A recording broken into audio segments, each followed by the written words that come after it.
PJT só diz assim, terceiro gabinete da terceira Câmara de Direito Privado, Marcos, já, Francisco Leões Cordeiro Neto. Ele não falou.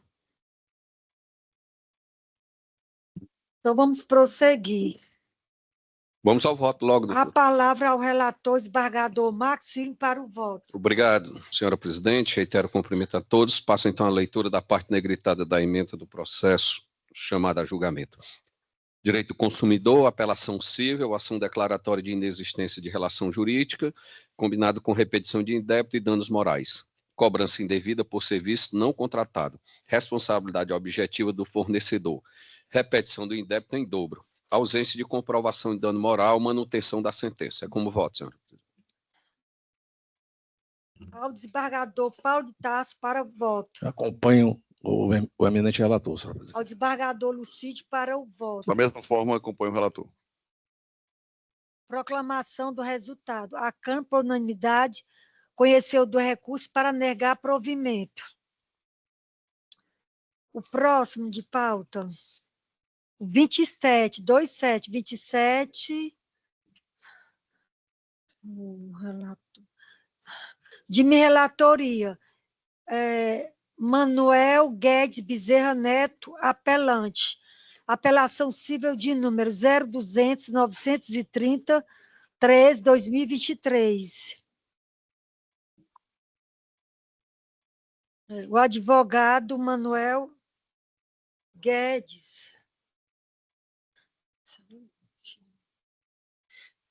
Se encontra.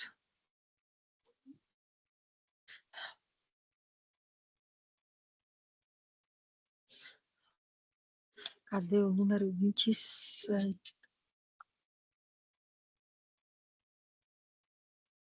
Cadê 27? Aqui. É porque era PJ. Ai, cadê?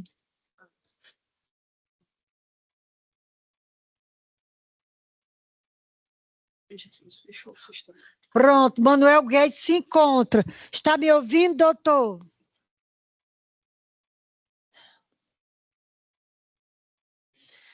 Está sem som. Ele continua sem som. Pronto, doutora. Bom dia. Bom dia. Dispensa a leitura do relatório, doutor. Certo. Pois não? Dispensa a leitura do relatório. Sim, dispenso. 15 minutos para sustentação. Excelentíssima senhora desembargadora, excelentíssimos senhores desembargadores da terceira Câmara, ilustre representante da Procuradoria do Estado, senhores advogados presentes, servidores, Defensoria Pública. Para não ficar repetitivo, eu vou dispensar o que eu iria falar, já que existe a apelação para isso, mas eu vou chamar a atenção de vossas excelências para um ponto só das três nulidades que eu trago, que é a questão da decisão do juiz, da sentença, sem haver a audiência de instrução, apesar de nós termos apresentado testemunhas, porque, ao meu ver, diferente do caso há pouco que passou, de uma construção de um muro, né, que trata-se de uma guarda de um menor, né? Então, eu penso que, envolvendo uma questão familiar tão séria, né, como a convivência da mãe, convivência do pai com o menor, eu acredito que, ouvindo as partes, ouvindo testemunhas, a sensibilidade do juiz seria mais interessante para a decisão que deveria sido tomada. Em relação ao mérito, eu queria dizer que a guarda compartilhada, no momento, a época da sentença, estava transcorrendo tudo tranquilamente. A mãe, que perdeu a guarda unilateral, estava colaborando com a guarda compartilhada, e, para nossa surpresa, né, que essa mãe nunca foi ouvida pela justiça, estava pronta para dar o seu testemunho, né, junto com as demais testemunhas, para até então ser ouvida, porque ela não entende até hoje porque perdeu a guarda da criança.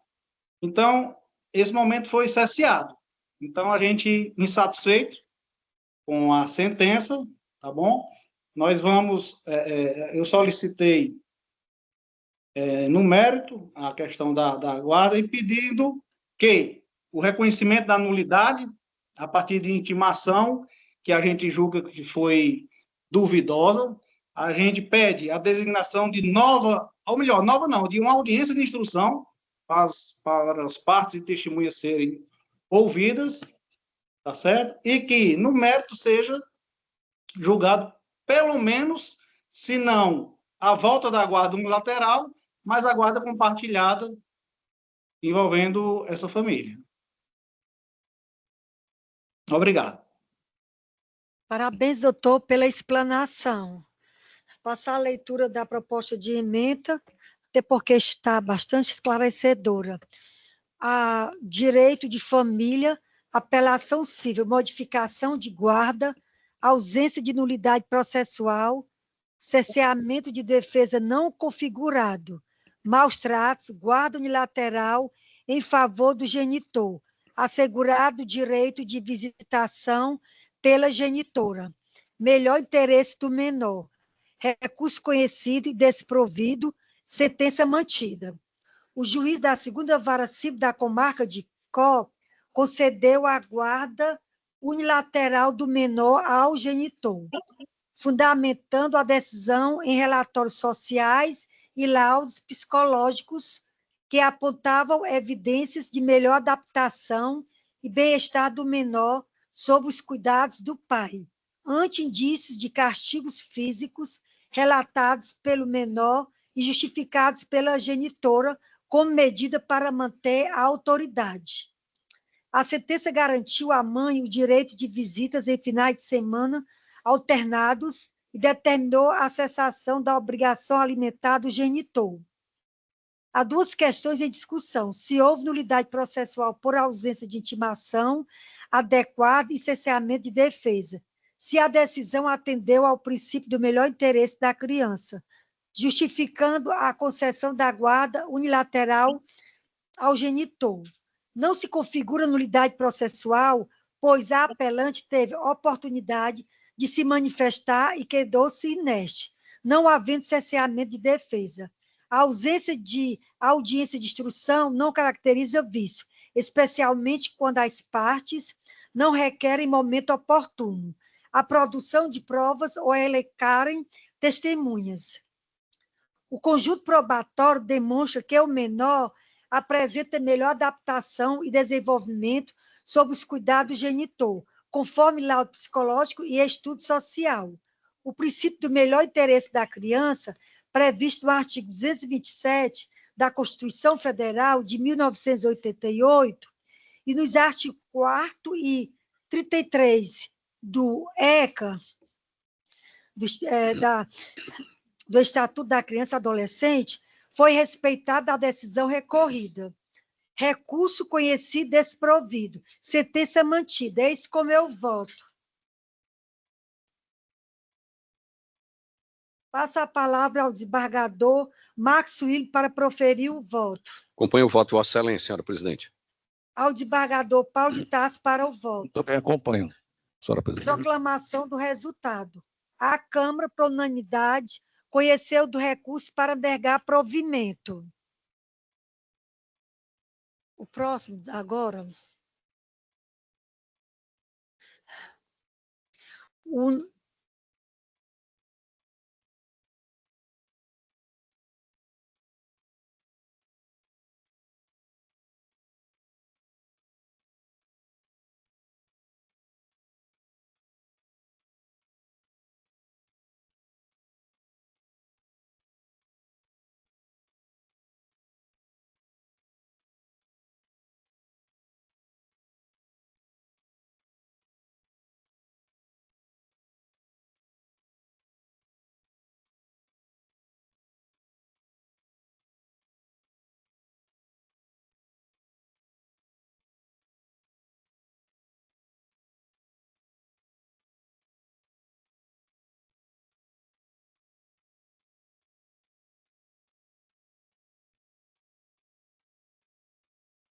É.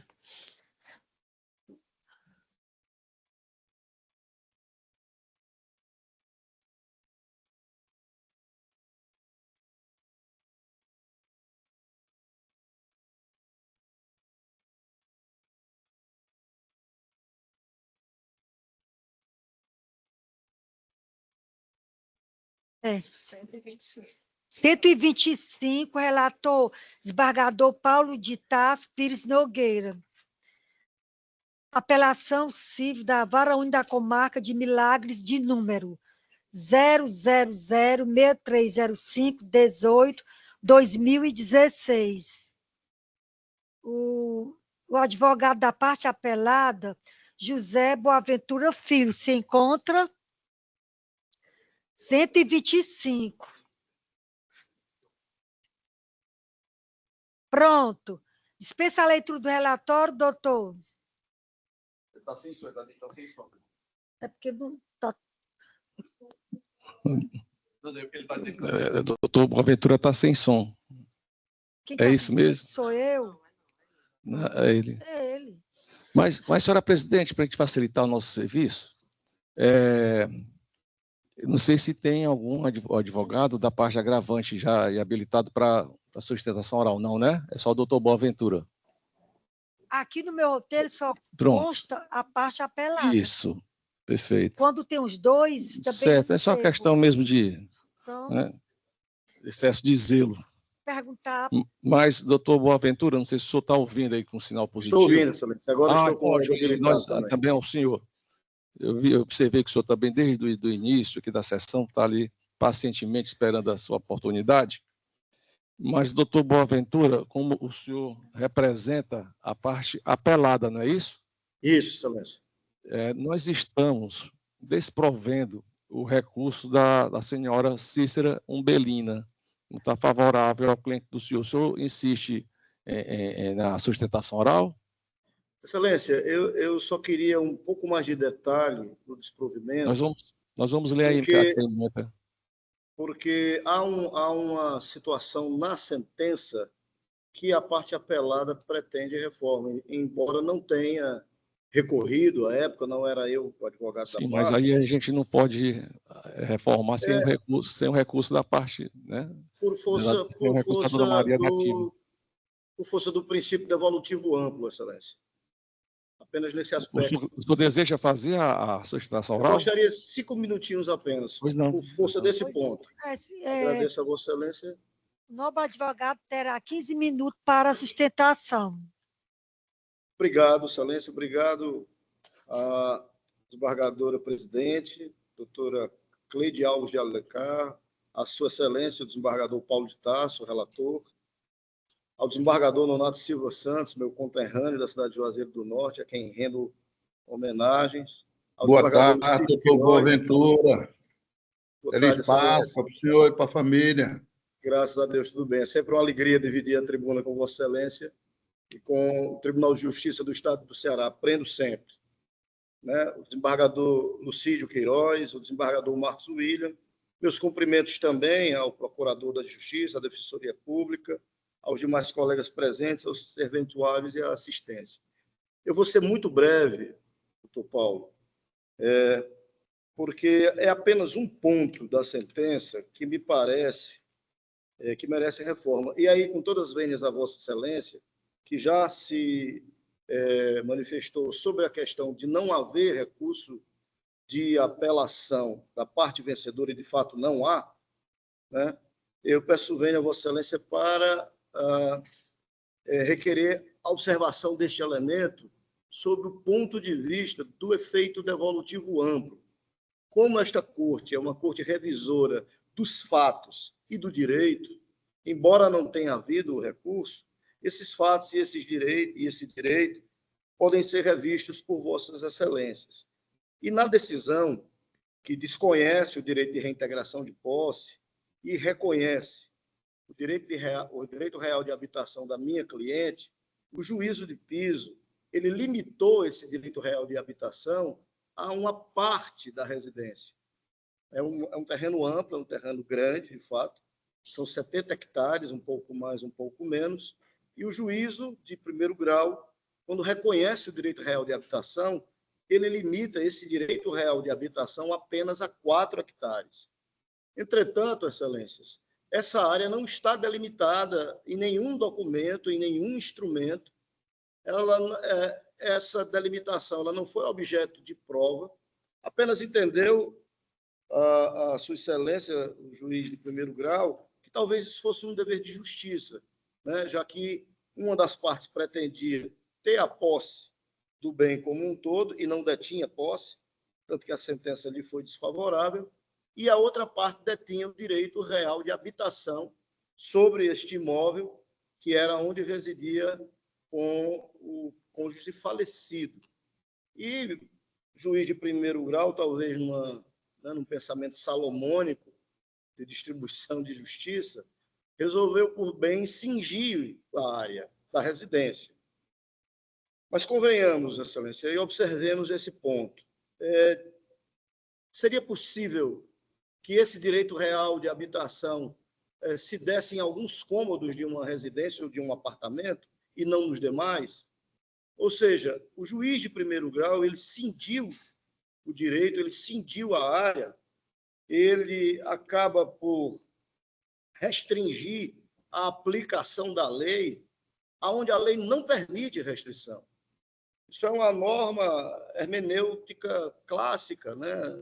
Inclusive oriunda ainda, né, do direito romano, de aonde a lei não permite a restrição, como também a lei também não permite a exceção, não pode o intérprete restringir ou excepcionar.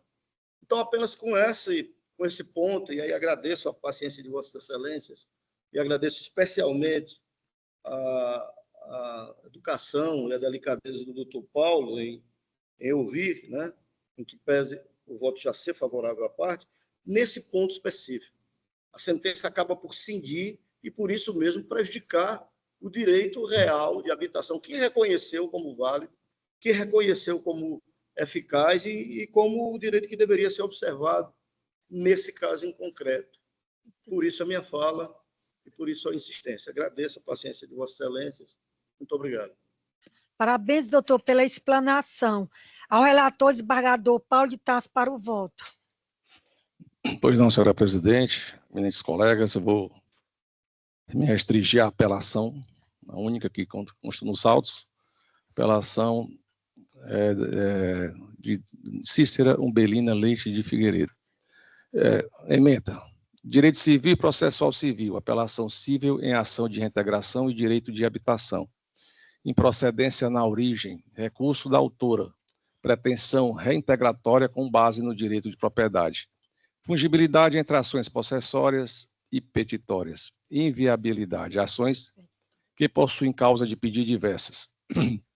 Necessidade de demonstração da posse anterior e do esbulho praticado. Inteligência do artigo 561 do CPC. Ausência de provas nesse tocante.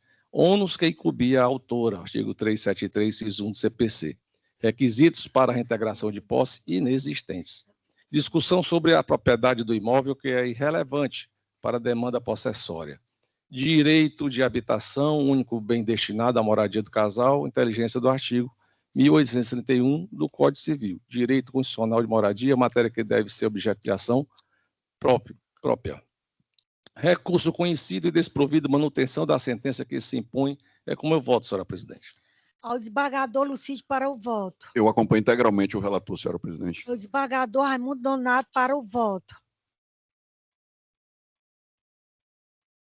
Desembargador Raimundo Nonato.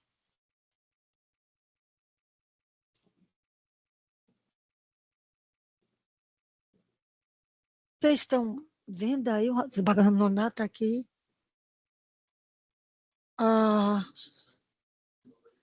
Desembargador Raimundo Nonato, está me ouvindo? Ou me vendo? Que eu estou aqui.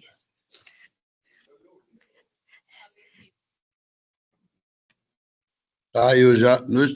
Desculpe, presidente. Na hora que eu estava aqui verificando o colega advogado, ele levantou aí uma questão que eu achei bem interessante. Ele fala sobre o princípio da ampla devolutividade dos recursos, né? Esse princípio ele é previsto lá no artigo 515, parágrafos 1º e 2º do Código de Processo Civil, né? O princípio da ampla devolutividade dos recursos, ele prevê que o tribunal deve examinar todas as questões suscitadas no processo, mesmo que não tenham sido analisadas na primeira instância, né? Como se amplia, aí ele vai aqui, né? Aplica-se quando... Bom, senhora presidente, de maneira que, por conta dessa questão levantada pelo advogado, eu peço vista, para não perder tempo, né? Então, peço vista. Está falado, é isso? Não. Eu peço vista. Então, pedido de vista deferido. Julgamento prejudicado. Vamos próximo. Obrigado, excelências. Bom trabalho a todos. Bom final de semana e bom feriado. Muito obrigado. Tá, 12 minutos, 12 horas e 9 minutos, 12 e 9. Esse aqui quem é? O 35. Vamos para o 35 de minha relatoria do PJE. Silvio Latache de Andrade. Agravo de instrumento de número 300.053.122/2025. Silvio Latache se encontra. Olá, excelência, estou presente, sim. Dispensa a leitura do relatório. Dispenso, excelência. 15 minutos para sustentação. Obrigado, excelência. Cumprimento a ilustre desembargadora presidente desta sessão, a quem estendo os cumprimentos aos demais membros desta Igreja Câmara de Direito Privado. Muito boa tarde a todos. Excelência, serei bastante breve. A questão que se delineia aqui aos escrutínio de vossas excelências é uma questão bastante simples e o que eu trago aqui para a análise de vossas excelências é o entendimento acerca da inversão do ônus da prova. Será que estamos aqui no ordenamento jurídico que autoriza essa inversão de forma automática, por se tratar de demanda consumerista, ou há essa necessidade de se avaliar os requisitos que estão entabulados na jurisprudência remoçosa do Superior Tribunal de Justiça? Quais sejam esses requisitos, hipossuficiência e verossimilhança das alegações da parte autora? Pois bem, excelências, trata-se de uma ação de indenização securitária movida pelo senhor Reginaldo. Ele alega que sofreu uma queda no interior do estado de Pernambuco e, em razão desta queda, segundo alega, teria ficado com invalidez e buscado uma indenização securitária na ordem de R$600 mil. O processo está tramitando. Recentemente houve a aprovação de uma decisão de saneamento. Essa decisão de saneamento achou por bem inverter o ônus da prova, e, em razão dessa inversão do ônus da prova, foi interposto o agravo do instrumento que foi levado ao conhecimento de vossas excelências. Excelências, o caso em tela, a gente está falando aqui de uma indenização securitária, de um pedido de indenização securitária, e todos os fatos que estão arrolados na petição inicial, e quando essa petição inicial ela é cotejada com a contestação, nos levam a crer que estamos falando aqui de uma fraude contra a seguradora. E por que eu já começo a minha sustentação oral falando dessa suspeita de fraude ao seguro? Porque se a gente suspeita de fraude ao seguro, evidentemente não estamos aqui diante de verossimilhança das alegações da parte autora, excelências, né? Gostaria de frisar novamente, quando estamos tratando de uma demanda como esta, é preciso que os requisitos que a jurisprudência entendem pertinentes, quais sejam hipossuficiência e verossimilhança não se confunde com comprovação da pretensão exordial, mas que haja uma credibilidade, que aquilo que o autor alegue é crível, né? Então, o que estamos aqui diante, excelência, dos nossos olhos? Estamos diante de uma situação que, primeiro, o segurado, ele, na petição inicial, ele diz que é pescador. Quando da entrevista durante a regulação, ele falou que era vendedor de redes. Posteriormente, em outro momento, ele alega que é ajudante de caminhoneiro. Então, já na hora de dizer o seu endereço, a gente já se encontra aqui diante de uma ausência de verossimilhança, porque há elementos aqui contraditórios no tocante ao endereço da parte agravada, da parte autora. Posteriormente, excelências, quando houve a entrevista com o segurado, ele disse que sofreu uma queda quando estava tentando ajudar uma pessoa a consertar o seu telhado, sofreu uma queda da escada de uma altura de aproximadamente 4 metros, e a partir dessa queda ele teria sofrido uma invalidez. Curiosamente, ele não se recorda onde sofreu essa queda, então ele não se recorda do endereço dessa queda e não se recorda quem era a pessoa, o proprietário da casa, cuja casa ele estava ajudando a consertar o telhado. Excelências, convenhamos, quando a gente sofre uma queda e a gente alega que desta queda a gente ficou com uma invalidez, como é que a gente não se recorda o endereço do local onde sofreu a queda? Outro ponto deveras contraditório com o que se espera de uma verossimilhança. Para além dessa questão de não se lembrar de onde caiu, o que realmente, friso, é muito estranho, ele alega que foi atendido no hospital a Adelaide Tavares de Sá, em Verdejante, Pernambuco, no dia 9 de agosto de 2023, sendo atendido pelo Dr. Clemilson, médico Dr. Clemilson. A seguradora entrou em contato com o aludido nosocome, com o aludido hospital. O hospital disse que nesta data não houve nenhum atendimento deste senhor da parte gravada e que o médico não estava atendendo naquele dia. Michel, não tem toque de limão então, hoje. Excelências, resumindo... Acho que houve uma interferência aqui no áudio. Resumindo aqui a situação, Excelências, basta uma mera leitura da petição inicial, basta um mero cotejo dessa petição inicial com a defesa para verificarmos que a toda evidência não há verossimilhança das alegações da parte agravada. E eu volto a frisar, Excelências, ainda que se considere que a demanda seja consumerista, que seja julgada à luz do Código de Defesa do Consumidor, não se pode inverter o ônus da prova de forma automática. Uma vez demonstrada essa ausência de verossimilhança, deve-se afastar a inversão. E o motivo, Excelências, não é para meramente seguir a jurisprudência dos tribunais estaduais e a jurisprudência da STJ. Vamos aqui ao caso prático. Vamos supor que eu, Silvio, advogado, sofra uma queda no interior do meu estado aqui de Pernambuco. Quem terá mais condições de provar em juízo que eu sofri a queda? Eu ou uma seguradora que tem um escritório em outro estado? Obviamente, eu teria mais condições de comprovar que eu caí. Eu teria testemunha, o dono da casa, eu teria o hospital, eu poderia levar laudos médicos, porque se eu sou atendido no hospital, eu posso pedir um atestado médico. Então, evidentemente, Excelências, para além da questão da ausência de verossimilhança, há toda evidência que a parte que alega que sofreu um acidente, ela tem muito mais possibilidade de demonstrar as circunstâncias desse acidente do que uma seguradora. Então, por todas essas questões, Excelências, eu peço vênia, enfim, por discordar do entendimento do ilustre relator que decidiu monocraticamente, do juízo de primeiro grau, e a gente pugna, a MetLife pugna pelo provimento do agravo do instrumento para que a decisão de primeiro grau que inverteu o uso da prova seja revogada, seja afastada, mantendo-se a regra tradicional do artigo 373 do Código de Processo Civil. Muito obrigado, Excelência. Parabéns, doutor, pela sua explanação. Leitura da ementa, direito processual civil, agravo interno e agravo de instrumento, decisão monocrática, inversão do ônus da prova. A empresa deve desconstituir os fatos mínimos. Inteligência do artigo 373, parágrafo 1º do Código de Processo Civil 2015. Recurso conhecido e não provido. Manutenção da decisão monocrática. Cige a controvérsia e verificar a alegação de nulidade da decisão monocrática por suposta violação ao devido processo legal e a adequação da inversão do ônus da prova, conforme artigo 373, parágrafo 1º do Código de Processo Civil. A decisão monocrática foi proferida dentro dos limites do artigo 932, inciso 4º, do Código de Processo Civil, que permite ao relator negar provimento ao recurso quando em conformidade com a jurisprudência dominante do tribunal.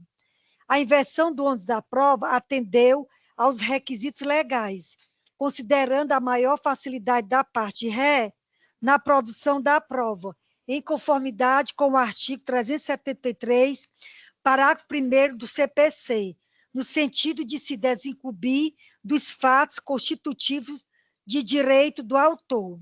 Não há que se falar em nulidade da decisão recorrida, pois a decisão recorrida encontra-se evidentemente motivada e amparada nos elementos dos autos, razão pela qual deve ser mantida.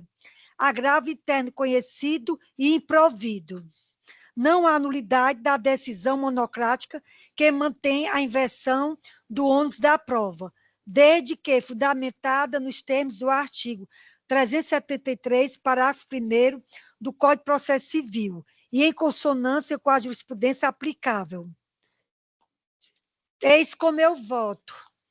Passa a palavra ao desembargador Marcos Filho para proferir o voto. Acompanho o voto de Vossa Excelência, senhor presidente. Passa a palavra ao desembargador Paulo de Tarso para o voto. Também acompanho Vossa Excelência, senhor presidente. Proclamação do resultado. A Câmara, por unanimidade, conheceu do recurso para negar provimento. Obrigado. Peço vênia para me retirar. Desejo um bom dia a todos. Boa tarde.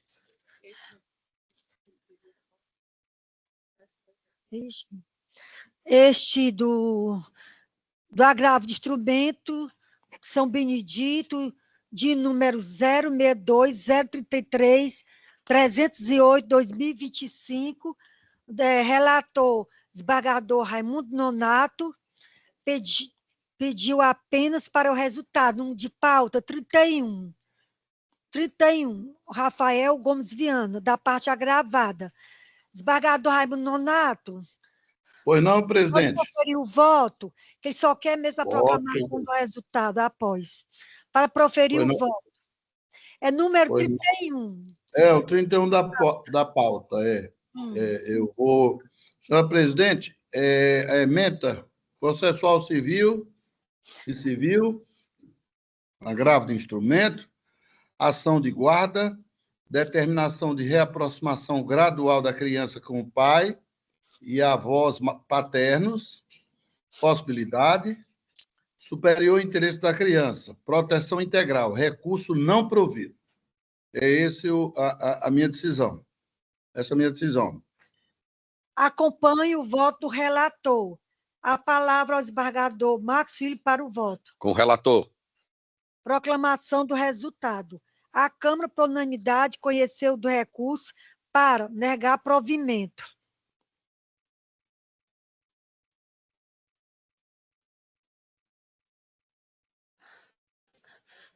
Vamos apreciar os pendentes de votação.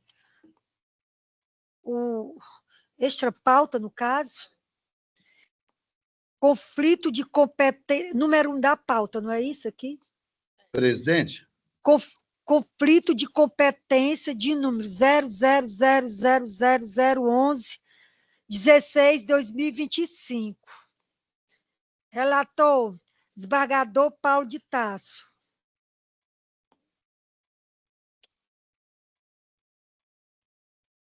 O desembargador Raimundo Nonato, está faltando seu voto. Presidente, os processos de número 122 da pauta, 123 e 125 foi aquele agora há pouco, lá do Juazeiro. Eu pedi vista 122, 123 e 125. Eu percebi que tinham 3 de conflitos de competência, um do desembargador Paulo e outros 2 que eu vi aqui, só tinha... Eita. Pronto, pode falar, desembargador, que eu não entendi. Pronto. Pois não. Pronto. Nesse do desembargador Paulo, eu acompanho a relatoria e vou pedir vista apenas desses 3. 122, 123 e 125. 1, 2, 3. Então, eu vou proclamar o voto, proclamar o resultado deste conflito de competência. A Câmara, por unanimidade, conheceu... o desembargador Lucídio acompanha o Paulo de Tarso? Para o voto, desembargador Lucídio. Neste processo de conflito de competência. Qual é, por favor? Não, é o outro, é o número 1. Número 1, desembargador Paulo de Tarso. Pronto, eu já votei, está faltando o desembargador Raimundo Nonato. Então, ele acompanhou. Então, pronto. A Câmara, por unanimidade, conheceu do recurso para negar provimento. Pronto, esse já conflito de competência. É um dos... E o desembargador? O senhor é o relator. É o relator, ele já foi. Dá a palavra para ele. Só se ele confirma o voto. Lá, deixa eu soltar só. Já está aqui no sistema, ele não citou do sistema. Mas ele pediu visto, mas aquele Já proclamei. O 2. Não.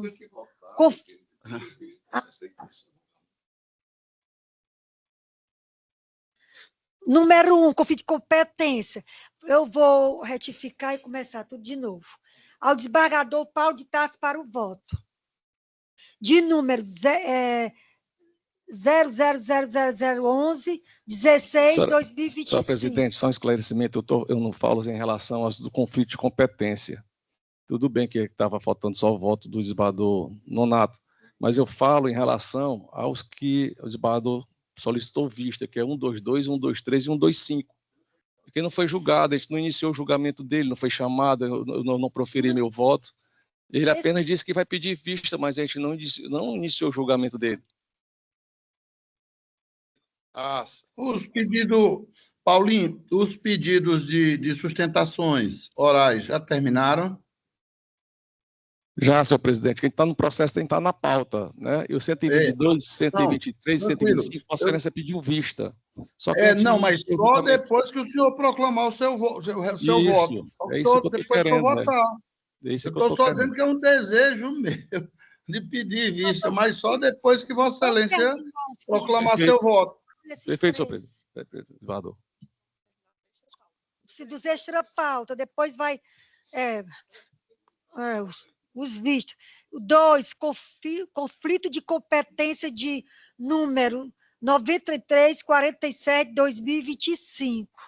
O relator, desembargador Paulo de Tarso Pires Nogueira. Eu vou perguntar se vai confirmar o voto. Para o voto, desembargador. Se confirma, porque foi provisório. Confirmo, extra pauta não tem problema nenhum, é só colher o voto do desembargador Nonato. Eu falo da pauta que a gente não terminou ainda. Sim, também confirma. Ao desembargador Raimundo Nonato, para o voto.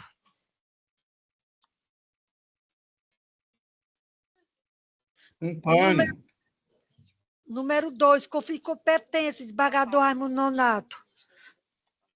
Acompanha a relatoria. Proclamação do resultado. A Câmara, por unanimidade, conheceu do recurso para dar provimento.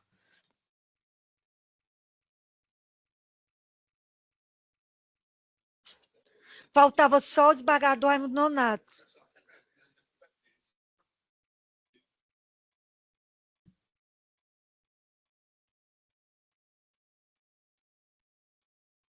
Vamos ver qual foi o resultado.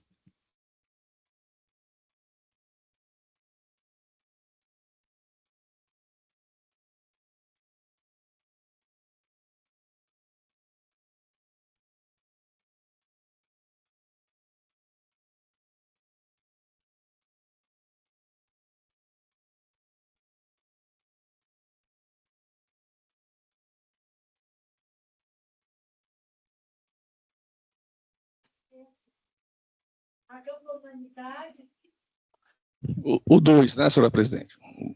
O gabinete mandou errado, certo. Então, vamos lá. Declarou competente o juízo suscitado, segundo a Vara Civil da Comarca de Sobral. Está aí bem claro.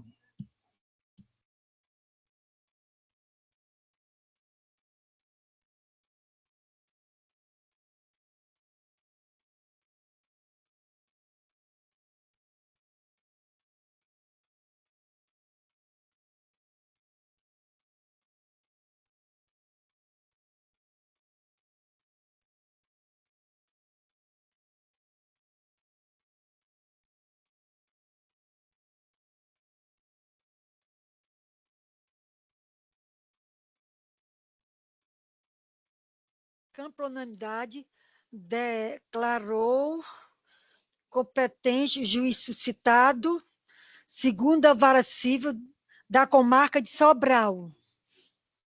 Por unanimidade.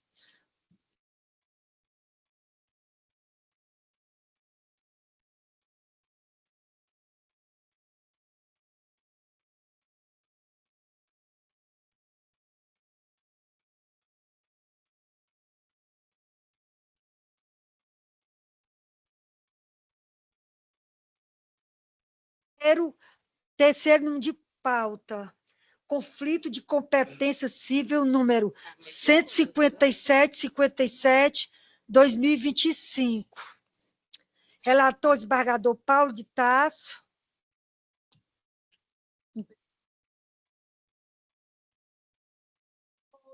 Perdão, senhora presidente, declarando a competência do juízo suscitado, primeira vara de família da comarca de Eusébio.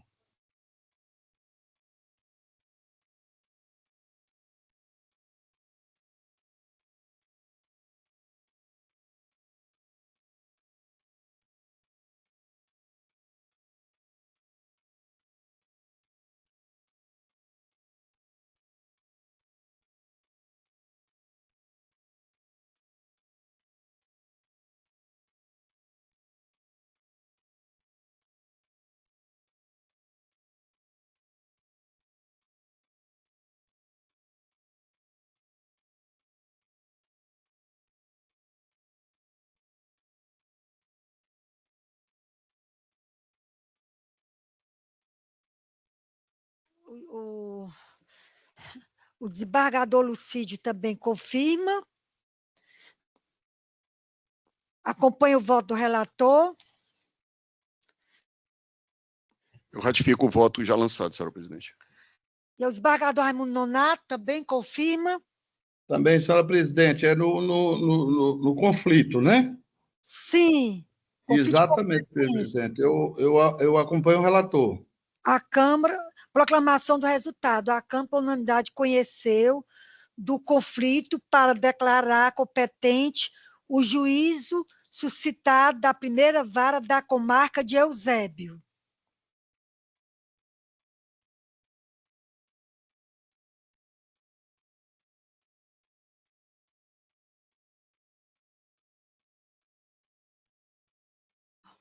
O pedido de vista do desembargador Raimundo Nonato, 122, foi uma apelação civil da segunda vara da comarca de Caucaia, de número 020-61-28-12-2023.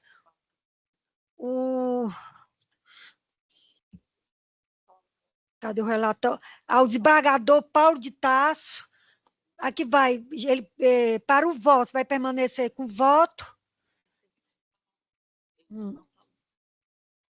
Para o voto, como relator. Pois não, senhora presidente. Esse recurso, ele trata daquela matéria que estávamos na sessão passada discutindo sobre a questão da capitalização diária, sem expressa indicação da taxa. E saber se isso é o suficiente para desconfigurar totalmente a mora. Nós temos aqui até esse exemplo de uma consumidora que adquiriu um empréstimo e não pagou nem sequer a primeira prestação. E eu estou até evoluindo aqui no meu pensamento, no meu entendimento, porque antes, acompanhando aquelas decisões do STJ, eu estava desconstituindo a mora e devolvendo o veículo, né, por consequência.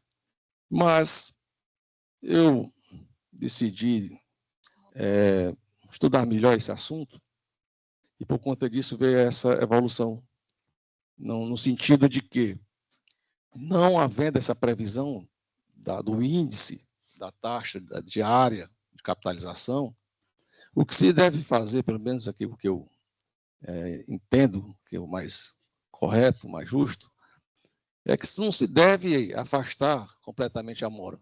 Apenas não se aplica aqueles juros diários. Mas no contrato, nós temos lá a previsão de juros mensais e de juros anuais. Então, no momento em que for fazer a apuração da dívida, né, pode-se utilizar desses índices previstos em contrato. Então, é uma forma interessante, achei interessante o desembargador, e bom para a terceira Câmara, o desembargador Raimundo Nonato pedir vista para a gente discutir sobre isso. Porque, de qualquer maneira, ela vai, assim, de encontro ao entendimento anterior, né, E eu trouxe essa situação nova. Porque se você não paga nem a primeira prestação, mesmo que não haja previsão de índice de capitalização diária, mas a mora continua a existir, não há pagamento. Se ela tivesse pago o contrato todo e consignado ou alguma coisa, mas não tem nada disso. Então, por isso que eu vim com o meu pensamento concretizado na seguinte emenda, proposta de emenda: apelação cível, alienação fiduciária, ação de busca e apreensão, disposição de capitalização diária sem expressa indicação da taxa correlata, ofensa ao dever de informação. A abusividade da cláusula não é suficiente para desconfigurar a mora. Reflexo apenas na apuração de eventual saldo da dívida. Inadimplemento incontroverso. Mora configurada. Pela incidência das demais cláusulas. Recurso conhecido e parcialmente provido. Parcialmente provido, no caso, é apenas para afastar a aplicação, no cálculo, a questão da capitalização diária, exatamente porque não tem a previsão do seu índice, então, essa capitalização irregular, né, até mesmo a decisão do STJ, então a gente afasta do cálculo dessa apuração. Então, é nesse sentido que eu voto, senhora presidente. Desembargador Lucídio, para o voto. Pois não, senhora presidente. Esse posicionamento do desembargador Paulo de Tarso, inclusive eu já vinha adotando, né, teve um processo, uma apelação, se não me engano, era uma apelação, o desembargador Raimundo Nonato pediu vista, apresentou um voto vista e terminou sendo, por maioria, seguiu o entendimento dele. Mas essa situação com o desembargador Paulo, inclusive tem um voto de Vossa Excelência, desembargadora Cleide, da semana passada, que foi nesse mesmo sentido do desembargador Paulo de Tarso.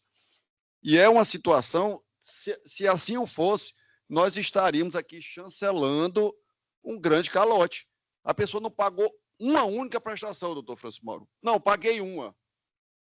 E quer se beneficiar da sua própria torpeza em detrimento do órgão financiador, da instituição financiadora.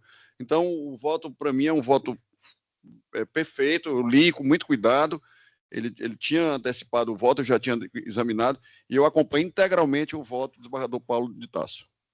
O desembargador Nonato pediu vista. Desembargador Nonato, ainda ratifica seu pedido de vista? Sim, presidente, eu ratifico e adianto logo que eu vou analisar com cautela, mas também sou contra caloteiro, viu? Eu não sou a favor de caloteiro, não. Viu, Paulinho? Eu vou analisar justamente isso aí, eu vou analisar com calma, porque eu me lembro perfeitamente, quando eu cheguei, eu passei 17 anos na 26ª Vara Civil. E a chuva que tinha, você se lembra, Paulinho, era daquela de revisionais. Aquelas revisionais. Tinha gente que comprava uma BMW, não pagava nem a primeira, já estava na casa do advogado para poder entrar com a ação, né? Eu vou analisar com cautela, certo? Prometo que trago na próxima sessão.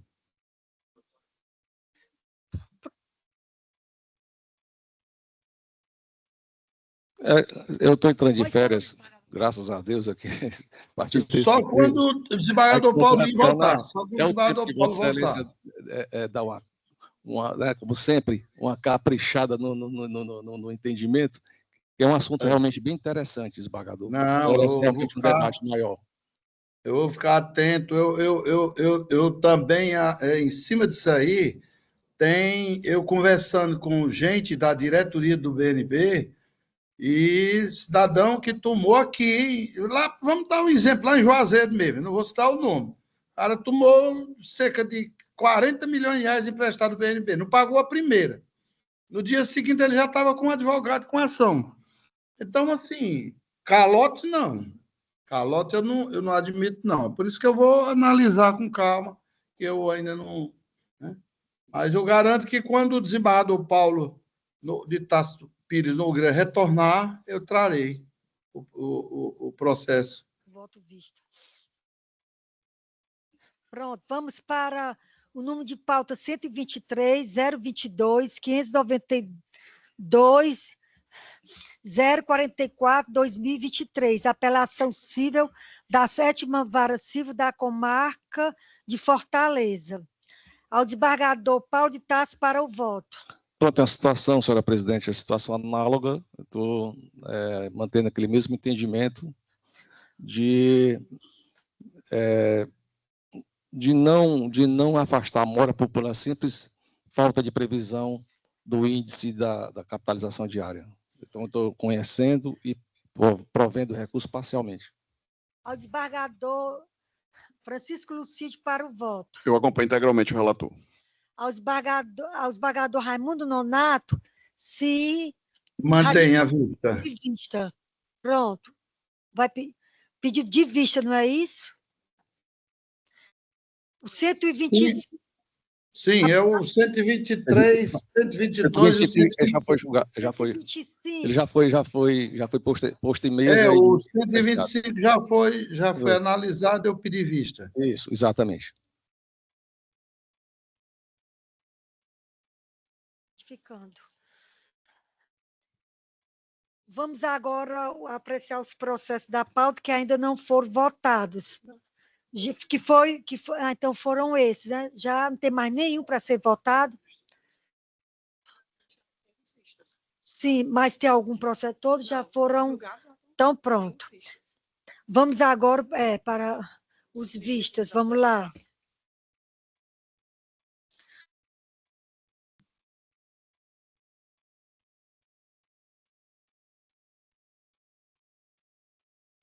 O processo de número 233, da pauta, 233. Senhora presidente, foi eu que pedi vista do 233 e 234 da pauta. Não deu tempo eu preparar o voto, vou apresentar na próxima sessão. É aquela história daquele apartamento reata, do americano, e até tem um embargo contigo. É porque aí tinha que analisar os 3 processos. Tudo certo. Estou entendendo que eu fui nesse eu sou relator do...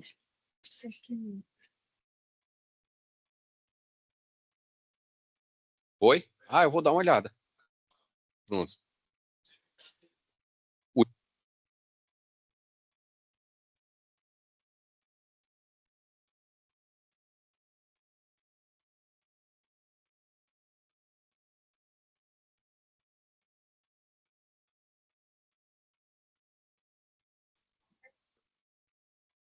Meu presidente,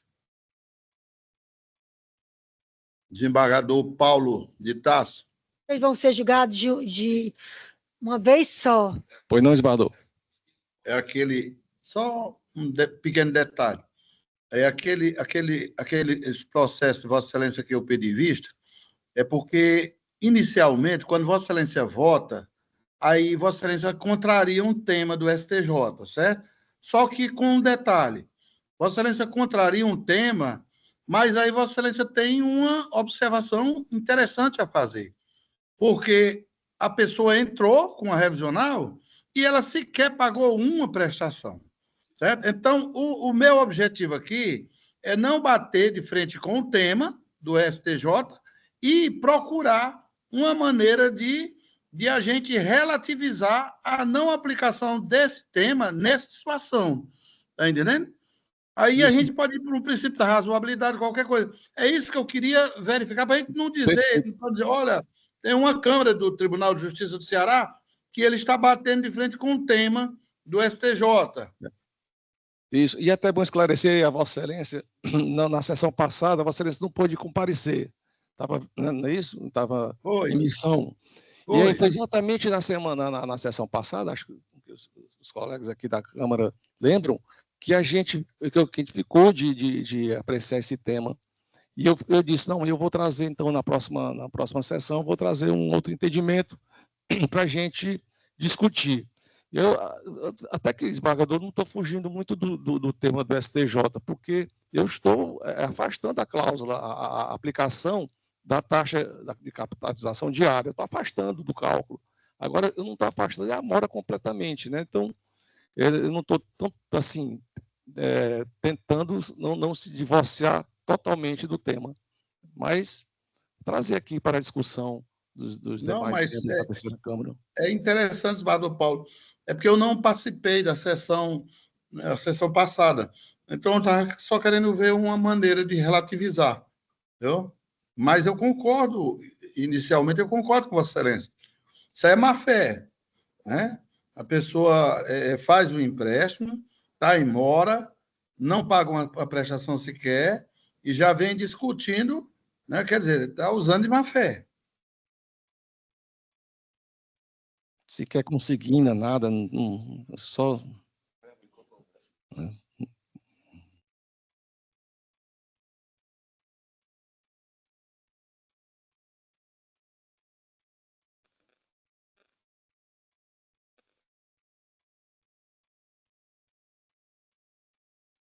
O número que vão ficar para a próxima semana dos processos é o 233, número de pauta, 235 e 234. Aqui. Porque um é agravo instrumento, outro é agravo interno e o outro são os embargos. E declaração.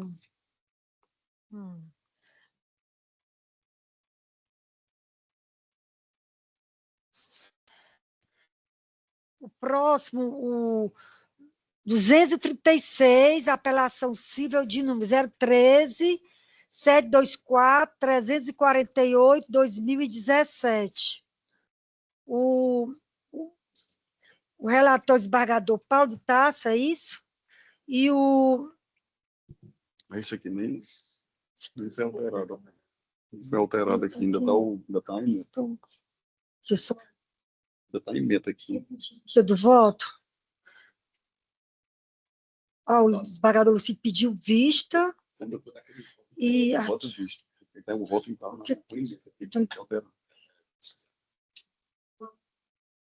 Ganhar. Pronto. Esse processo, desembargador Lucídio, para proferir o voto, pediu vista do processo. Certo. Senhor presidente, eu quero fazer o requerimento também para apresentar quando o desembargador Paulo voltar das suas merecidas férias. Certo.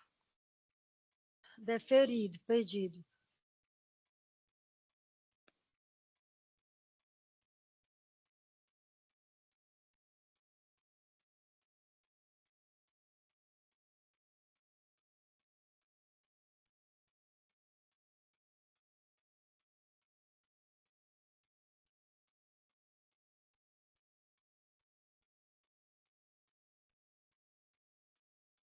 Pronto, no processo 239, 239, de número 005, 309, 382, 2021. Apelação civil da comarca de Sobral, que é a Camil Alimentos. O relator, desembargador Francisco Lucídio.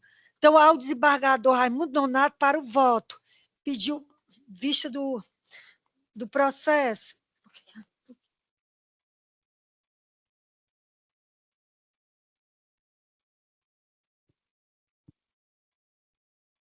Pronto. Desembargador Raimundo Nonato, para o voto. Eu leio o visto, desembargador Raimundo Nonato. Ele está me ouvindo, sério? Já. Estou ouvindo, presidente. Estou ouvindo. Eu estou ouvindo.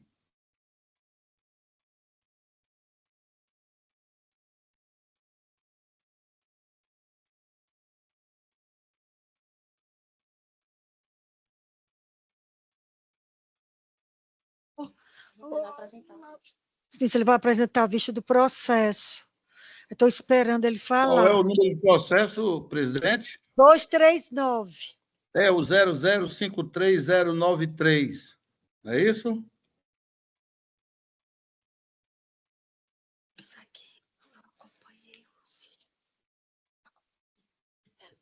Deixa eu ver aqui.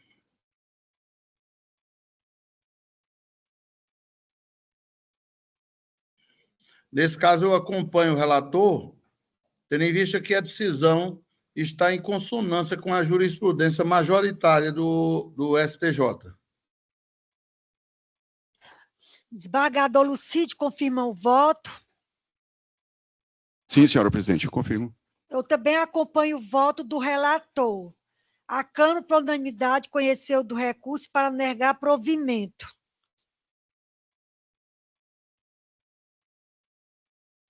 Número 240, de minha relatoria.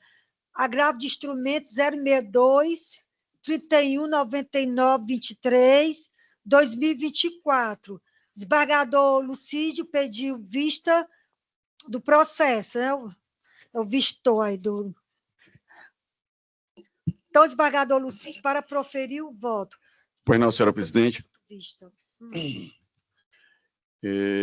Vou fazer aqui a leitura e, havendo necessidade, eu faço os devidos esclarecimentos. O voto proferido pela eminente relatora, desembargadora Cleide Alves de Aguiar, constante às folhas 63 e 69, é no sentido de negar provimento ao recurso de agravo de instrumento interposto por Francisco Lucas Batalha, e assim mantendo a decisão recorrida. Após a apresentação do voto, do referido voto, pedi vista para compreender melhor a questão. Passo, então, a proferir o voto visto.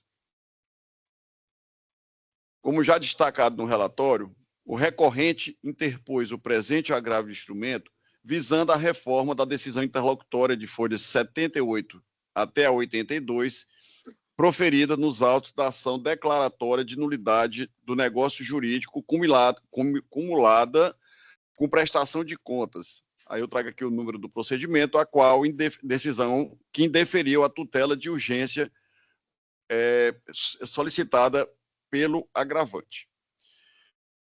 Em suas razões recursais, o agravante pleiteia a reforma da decisão recorrida e, assim ocorrendo, seja concedida a tutela de urgência pleiteada na origem, para o fim de determinar: a.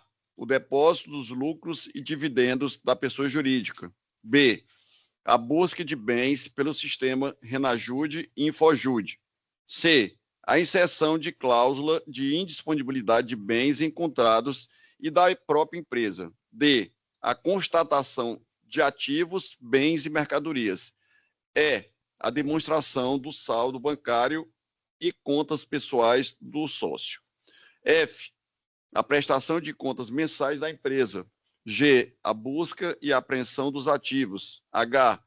a busca no sistema Sisbajude desde a data do falecimento do antigo sócio-administrador, para que sejam juntadas ao processo as contas da empresa, do sócio remanescente e do procurador; e a expedição de ofício aos cartórios de registro de imóveis para checagem de possíveis imóveis registrados em nome da empresa.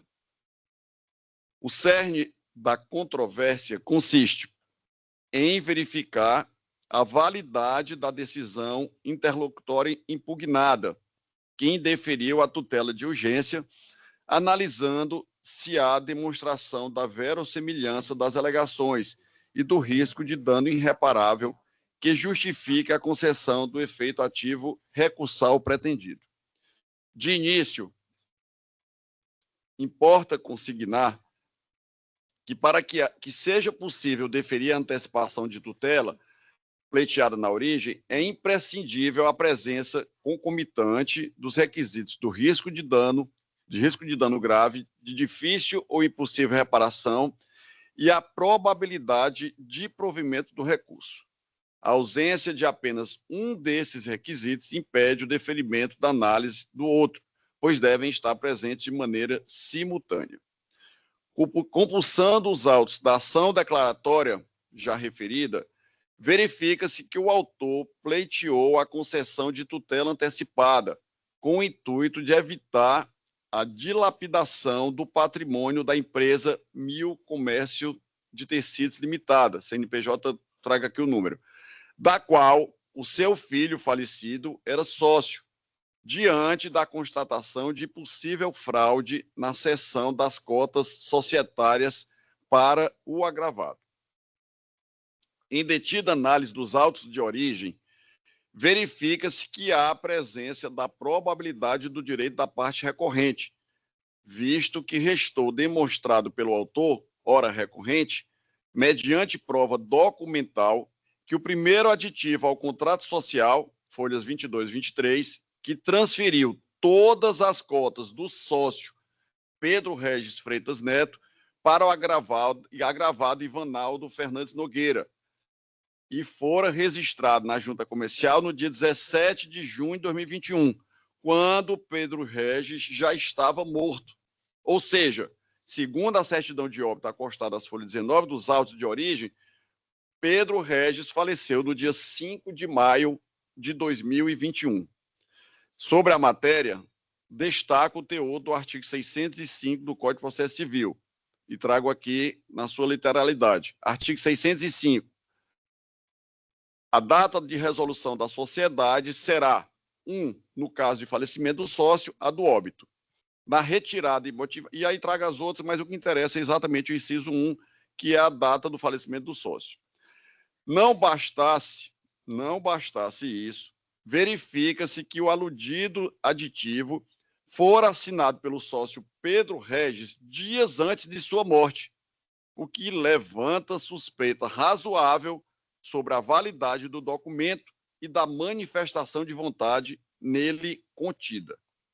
Assim, embora a matéria demande uma análise mais aprofundada por parte do julgador, devido à sua alta complexidade, entendo que se encontra presente a verossimilhança das alegações autorais, pelo menos no que se refere à possível ocorrência de fraude na transferência das cotas societárias.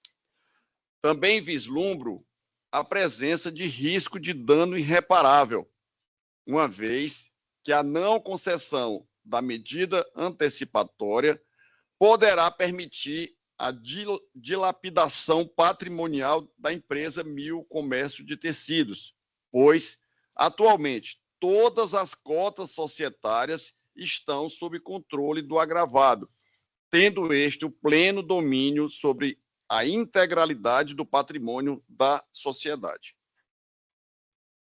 Ressalte-se, todavia, que, embora estejam presentes os requisitos da verossimilhança das alegações e do risco de dano irreparável, entendo que a tutela de urgência deve ser concedida apenas parcialmente, haja vista a fase processual prematura em que se encontra a causa original, portanto, ainda distante da fase instrutória, e a extensão e complexidade dos pedidos realizados pelo demandante na inicial.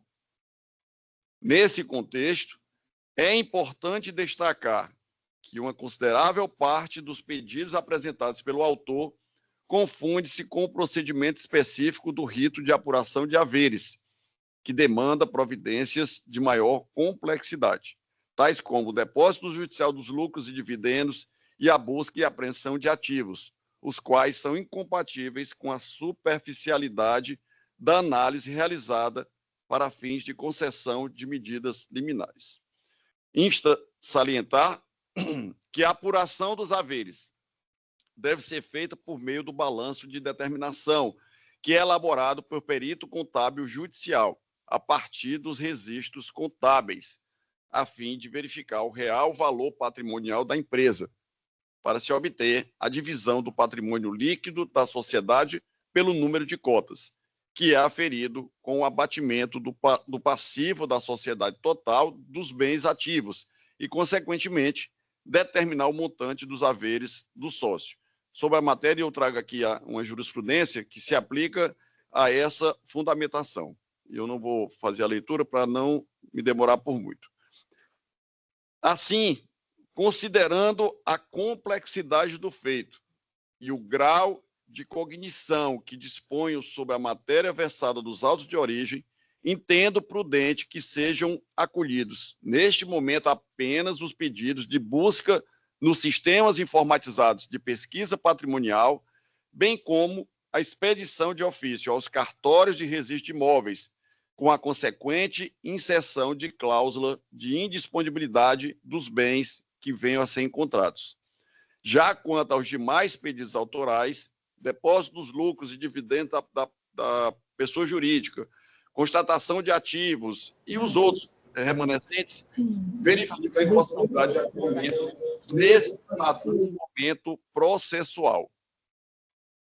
Diante do que acima foi exposto e fundamentado, pedindo toda vênia à douta desembargadora relatora, voto no sentido de conhecer e dar parcial provimento ao presente agravo instrumento, reformando a decisão interlocutória recorrida para que seja parcialmente concedida a tutela de urgência requestada na origem e assim determinando. Aí traga aqui agora o que é que eu entendo que seria cabível. A busca de bens pelo sistema Renajude e Infojude, a busca no sistema Cisbajude desde a data do falecimento do antigo sócio administrador, para que sejam juntadas ao processo as contas da empresa, do sócio remanescente e do procurador. A expedição de ofício aos cartórios de registro de imóveis para a checagem de possíveis imóveis registrados em nome da empresa. E o D, em caso positivo, em relação ao item C, a inserção de cláusula de indisponibilidade dos bens encontrados até o julgamento da ação. É como eu voto. Então, deixando muito claro aqui, o que eu estou vislumbrando aqui, e todos esses pedidos, esses que eu estou votando pelo deferimento, e os demais, são no sentido de possível resguardo dessa discussão que vai estar sendo travada lá na ação anulatória. A pessoa morreu, o sócio morreu, pouquíssimos dias depois, chega-se à junta comercial um pedido para transferência de todas as cotas desse sócio para o sócio remanescente. E a discussão, ele deixa pai, simplesmente ele transfere tudo para um terceiro, que seria o sócio dele. Então, o que eu estou vislumbrando aqui é uma cautela no sentido não de deferir, de estar travando a empresa, mas de fazer uma busca para verificar se há patrimônio, porque depois, se essa ação demora 4, 5 anos, e se existe algum bem que foi transferido, praticamente todo o trabalho vai ser em vão. Então, como eu disse, pedindo a vênia aqui a desembargadora Cleide, que foi a relatora, mas eu tenho aqui como prudente e cabível na espécie exatamente o deferimento dessas providências que eu trago aqui. É como eu voto, senhora presidente. Eu vou entender em acompanhar o voto do vistor desembargador Lucídio pela essa cautela que tem aqui, a busca de bens pelo sistema, a busca do Cisbajude, a expedição de ofícios e a inserção da cláusula de disponibilidade dos bens encontrados até o julgamento da ação de origem. Então, eu acompanho na íntegra o voto vista do desembargador Lucídio.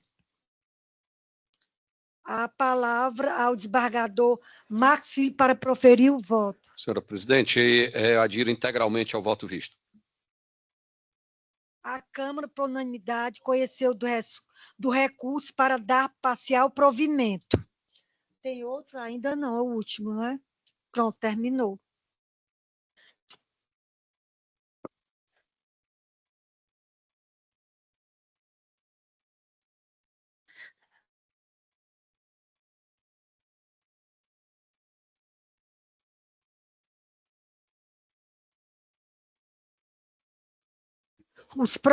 Como já houve a confirmação dos votos provisórios, aos processos do sistema SAGE e PJE, que foram submetidos ao sistema do voto provisório previamente, sejam os inclusos em pauta, bem como os extrapautas, se tornem definitivos dos julgamentos, nos termos respectivos relatores.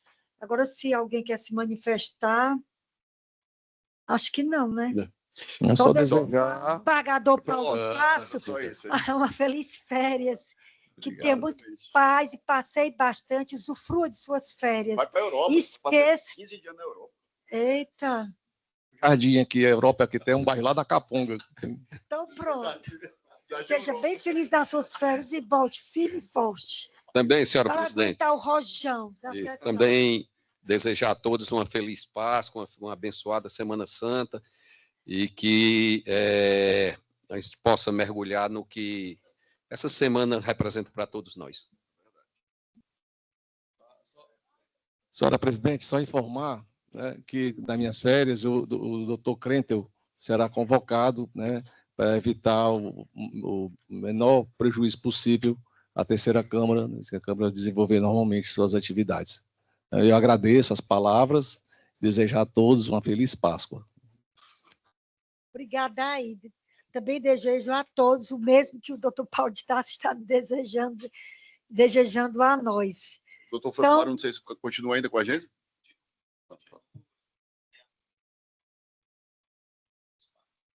Doutor Alderir também, né? Ah, que bom.